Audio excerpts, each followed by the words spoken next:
Hi, this is Jake, and I run the chess club at the Creston-Dement Public Library, and I'm glad you're joining me today. This is part 5 of a series of videos that are for complete beginners to the game of chess. Today, I will be covering the trickiest piece in the game of chess, the knight. Each side starts the game with 2 knights, one on the B file, and one on the G file. The movement of the knight is unlike any other piece in chess.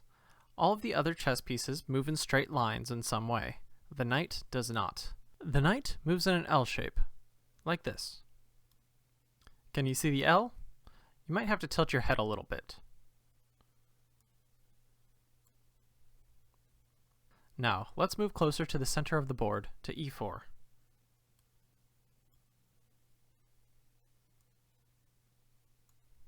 I'll go ahead and show all of the squares the knight can move to here, using its L-shaped movement.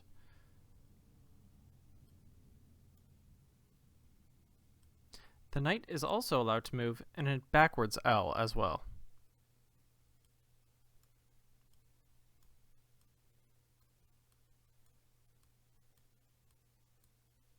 Notice how all of the squares the knight can land are the opposite color than the square it is currently on.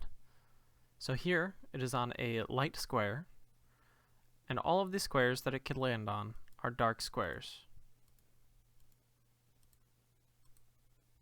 Also, see how all of the moves it can make are in a circle pattern around the knight.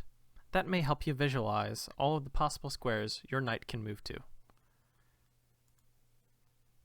Let's move our E4 knight to the A8 square. It'll take a few moves, and there are multiple ways we can get there, but let's do this way, with knight to C5,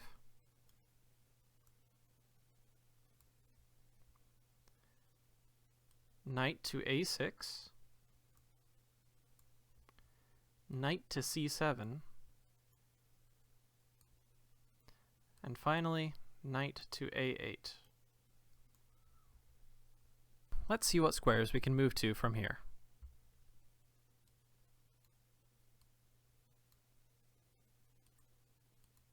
While we are at the corner of the board, we can only move to 2 squares. How about we move to B6? And the squares we can visit from here?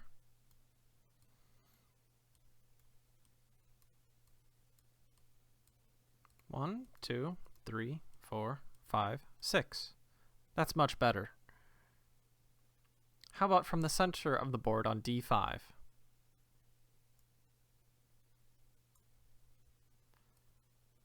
One, 2, 3, 4, 5, 6, 7, 8. That's the height of the knight's power. A knight near the center of the board is much better than one near the side of the board. Just remember, a knight on the rim is grim. The final rule of movement for the knight is that it can actually jump over other pieces. It is the only piece that can do so. Keep in mind, however, that a knight does not capture pieces it jumps over. It can only capture a piece on the square that it will land on. Now, let's show a checkmate utilizing the knight's ability to jump over other pieces with what is known as a smothered mate.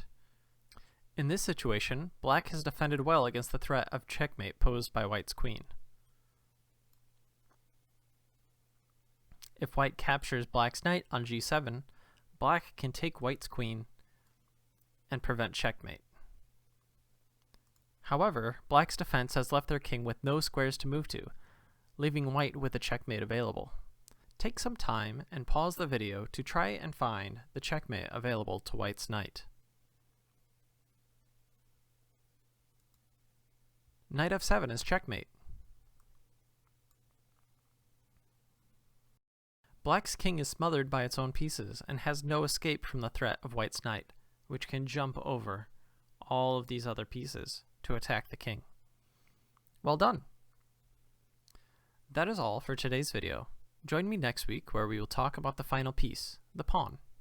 Thank you for joining me, and I hope you and your king stay safe.